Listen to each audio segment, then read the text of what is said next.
Now, everybody does know that at present, the economy is operating within what we call unprecedented measures. That yes, we have never done this before. It is very, very unique as to what we're doing. That's what they say, unprecedented. But we have to do it. Good. Now, we are doing it because we have to protect lives. But even as we talk about these unprecedented measures, therefore, we have to look at the economic impact of that. Now, we've actually hosted a lot of people here on Business AM who are crying of the effects of the COVID-19 pandemic on their businesses and day-to-day lives. Now, you will note that it takes you quite a short period to move within Nairobi now. You know what that means? That the economic activity is lessened to a larger degree. All right, so this morning, let's talk security therefore, just to tell you exactly how much further this COVID-19 pandemic has really affected businesses. Now, security is normally seen as those people in the front line, therefore, in terms of fighting this COVID-19 pandemic. And you think it's a service that is not really affected. But even when you offer this security service, you really have to talk about how they are also getting ready to fight this COVID-19 pandemic and also how they have been affected. This morning, to help us understand further what the effects of the COVID-19 pandemic have been on the security services in the economy in Kenya, is Douglas Kinyanjui, is the Managing Director, Sounders Security. Mr. Kinyanjui, good morning, sir. Good morning. Thanks for having me on. And Mr. Rahman, karibu to Metropole Television. Thanks a lot. All right, I just want to pick it from a very basic point, because that's what everybody wants to hear. How has the COVID-19 pandemic really affected the security services within the country? It's the measures. I can't even be able to talk about it. I mean, our industry, we cannot work from home. Mm-hmm. We have to deliver. We have to be out there manning those security doors. We have to be out there taking care of people from one station. We have to work in the banks, and we have our service. It doesn't have to. We have to be out there. Yes. And the clients out there, they're suffering. The people that we are providing the security services to, they cannot even manage. They're not even managing because the fundings, the money, there's no money in circulation. Yes. So we are having a little issues with, like in our company, and a lot of companies that I've been talking to in the security field, we are even just about to not be able to operate because our people have to be out there. Yes. They have to pay. We have to make measures to make sure that these people are being able to get to work. Yes. Some leave, not like, let's say, for example, in Nairobi. All of our employees don't live in Nairobi, but they have to get to Nairobi. There are no matatus, like operating from Naivasha mm-hmm. to Nairobi.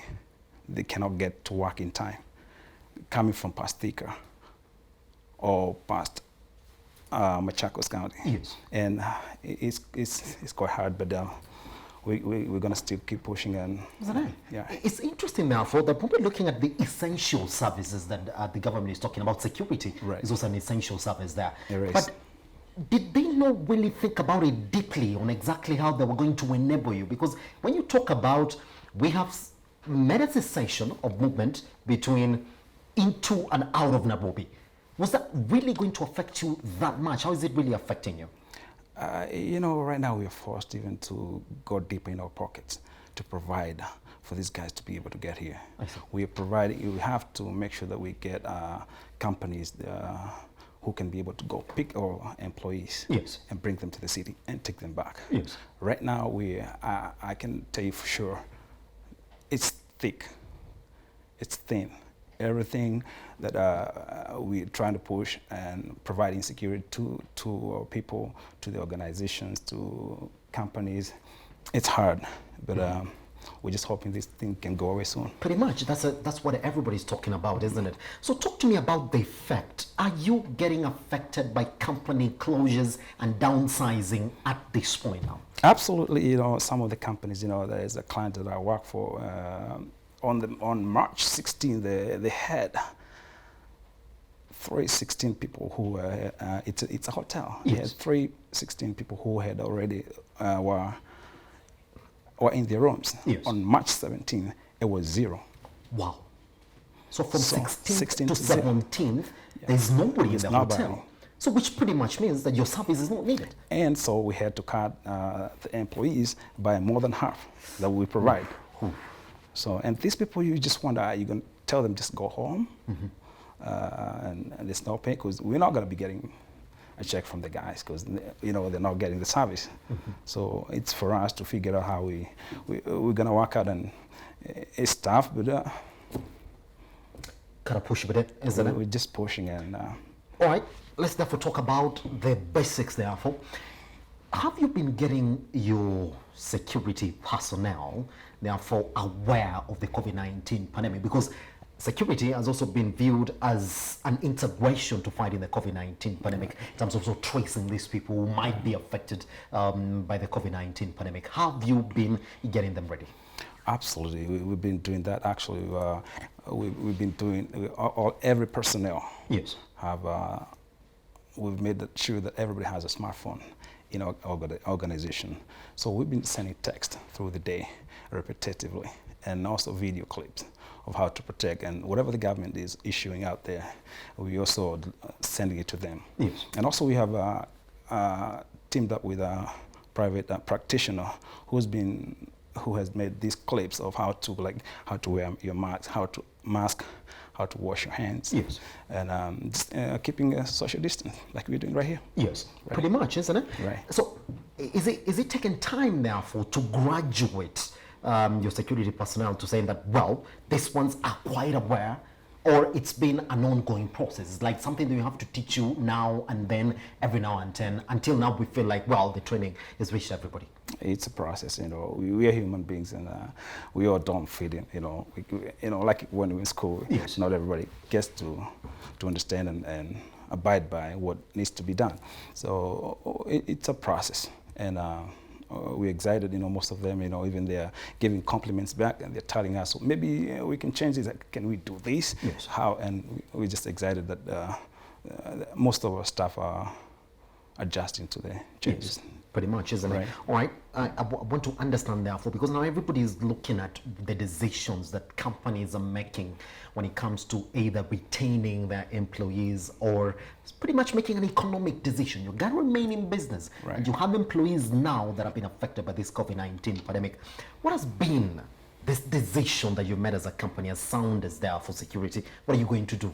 And I'll tell you this, and I'm putting out here that for the next 2 months, maybe I can be able to survive as a company, but we're going to be able to survive. But from then, I believe it's going to be kind of hard. We may have to cut at least half of the employees and Half is a big number, isn't it? cut them loose. I mean, yeah, and this is just by what we're looking at right now. Otherwise, if it get worse, it may be even more. So. That's exactly the position that you find yourself in right now. Exactly, right. And I keep on asking this question to everybody that I speak to. I mean, we have celebrated our government. Yes, we understand that they're fighting the COVID-19 pandemic. We do understand that right now, the biggest fight that the government is having is just to clear or make the economy free of the COVID-19 pandemic. But even if we talk about this, do you feel that since you are non-businesses, you've been remitting your tax and you expected to also remit your tax despite their listed corporate tax being reduced back to 25%. But do you feel that you should have been cautioned further other than just, yes, bear with us, we're fighting the COVID-19 pandemic, but at the end of the day, we're talking about a bigger cushion than what we're seeing right now? Absolutely, we're looking for the government to do more. We're excited. We see it's moving in the right progress. Like taking the, like you say, even the percentage, the Yes. VAT and the exemptions we're getting for our employees. Yes. But we also expect the government to do more, maybe get a stimulus package. And especially for like us in security, we are a group that that's really can't go away. Yes. We may be more even the security, the active, the police, where our numbers are bigger. Yes. And I think we need more. We need more help from the government. Yes. So that we can be able to make sure that this place is safe, because safety, I think, is paramount. It's the most important thing to be safe and secure. Yes. In this country. Yes. Right? But is it important? Because I've been speaking to a lot of business persons outside here, and they're saying, well, it's fine.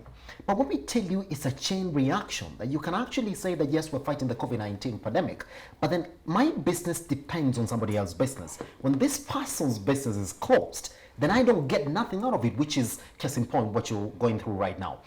What would you have expected? And I know those proposals are going to be spoken about today in Parliament, but what would you have expected really go to security services within the economy? Like I just said, Yes. security it's paramount. It's Yes. important in our economy. Yes. For us to be able to operate, for any citizen, in any country, in any part of the world, the place people has to be secure. Yes. They need to be moving from one point to next point, knowing they're secure. You need to get to your gate. When you get home, I don't know, you live in a gated community or whatever you live, you need to be safe. Yes. You need to understand there's somebody looking out for you.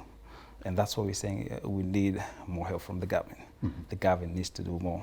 And we're excited they're working on something, and we need some more help. Pretty much, isn't Right. it? Now, everybody who's around there, who's come into contact probably with even security personnel from your company, they will actually say that some of them are even equipped with thermometers that are measuring body temperature, and also others are also actually even offering masks. They're also looking at how these masks, whether they're actually to the level they needed to be or not, before they get to access some of these facilities and buildings that we have around the country.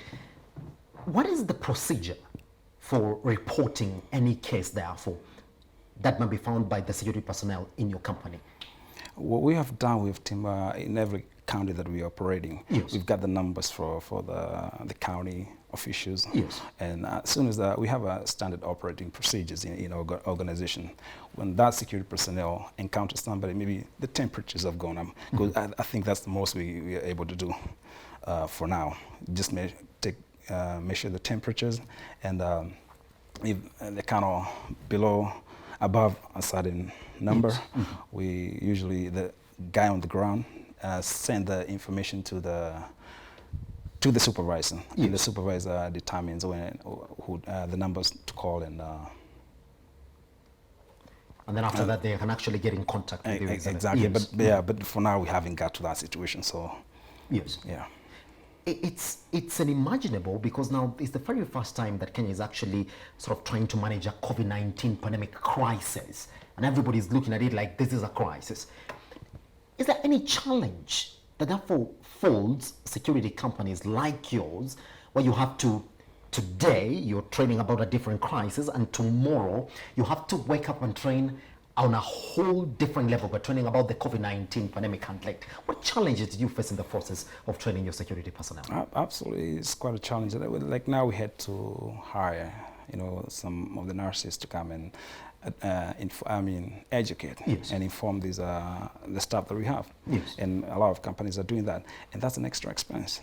And you got to remember, we're not getting paid by most of the Pretty companies. much, isn't it? And they don't have the money, but you have to hire. They don't have the money. We don't have You to gotta hire. hire somebody You gotta hire, as because well. they're not gonna come for free. Yes. So it's quite a challenge, but not so manageable. But we have to do it, and that's why some of these things we have to do them on WhatsApp. Yes. And also that's a cost too, because all these employees have to have by bundles. Isn't it? Yeah, and they can actually tell you that. You're going to teach me and enable me. Exactly. Isn't it? Yes. You should, as an employer, provide for Yes. them. So it's a cost we know it's gonna hit us down the road. Yes. So I'm going to ask you, therefore, do you foresee, therefore, sort of security services starting to change in terms of what they do after this COVID-19 pandemic? Because we do now expect that when I see a security personnel, I do not need somebody who's trained really pretty much to even detect symptoms of somebody who is actually suffering from the COVID-19 pandemic. Do you expect that now, just after the COVID-19 pandemic, is a turnaround for what a security personnel officer or lady can actually, can actually do? Oh yes, absolutely. Yes. And like for us, like in our company, Sound Security Services, we get our guys from the local National Youth Service. Yes. And we have which was actually my next question, but it's okay. And, Let's get into it. And that's what we Yes. do. So we get some of these guys who are paramilitary trained. Yes. So when they come to us, we give this kind of new training for 160 hours in areas of security. Yes. And but now things have changed. Now we have to diverse. Isn't it? Look at Even it to from a be- different perspective and now. look, we got to be medicals Yes. pretty quick. Yes. As a security and medical, and it's quite a challenge, but All right, so we're in talk the 21st century. So you gotta do that as Right, well, isn't it? right. All right, so talk to me therefore about how you get your security personnel, because that's exactly what I wanted to come to, because Right. it's been a question for some time now, Right. is that we gotta think about the people that we get to man our security.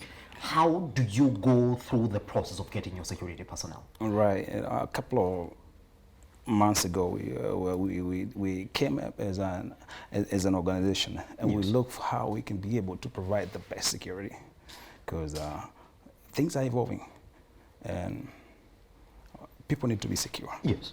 And we have to be guaranteed that this person who we are hiring, who is working somewhere, it's somebody who can be traced, somebody who have a record, a good record. Yes. We did this and we decided to go to the National Youth Service. Yes. We thought these guys are vet. They know where they come from, their parents, and the background is, it's mostly beyond reproach. Yes. So we excited. We are working with the NOS, and I think we can get better than that. And Isn't it? with our security, my other personnel, Yes. like my officers, some of the officers we trained from other countries. Personally, I'm a U.S. military trained, and my operations manager is a U.S. Marines. Yes. So we're kind of bringing on board a very, very diverse group and very good Technical team, persons who actually personnel, get and to come on board, isn't it? Right, right. All right, therefore, lastly, as we cap this conversation this morning, therefore, Mr. Kinyanjui, I want you to paint for me a picture, therefore, of your company post-COVID-19, because I know right now what you're doing is pretty much taking up lessons and making plans for the future. Right now, and like you said, we're just getting hits, like right, left, and center. Yes. We can't even figure out where we are, but we know at the end of the day, we're going to keep this place secure. As Sound Security, our attitude is right appearance, right action, right attitude. And with that, we're going to make it, and we're going to make this place more secure. Ah, fantastic, man. Awesome. Thank you very much for coming by. All right. All right, guess what? After this, we're going to call you again and see exactly what plans that you have post the Absolutely. COVID-19 pandemic. Absolutely. Thanks for No, but I having keep on praying. I pray that we make it through. It's just how we make it through is what really matters, That's isn't right. it? Okay. All right. Thanks for having me on. Anytime, man. All right, that is Mr. Douglas Kinyanjui, is the Managing Director, Sound Security, really talking about how the COVID-19 pandemic is actually shaping the services sector in the country, but more specifically, security. Good thing about YouTube, so you're going to actually take him back to when he walked in the studio this morning, so you get to start to listen on exactly how the COVID-19 pandemic is hitting the services sector left, right, and center. What we pray is that we come out of this pandemic in full force. My name is Simba Elijah Charles Kiage. You've been watching Business AM. I'll meet you at 10:11 for Metropole News. Good morning.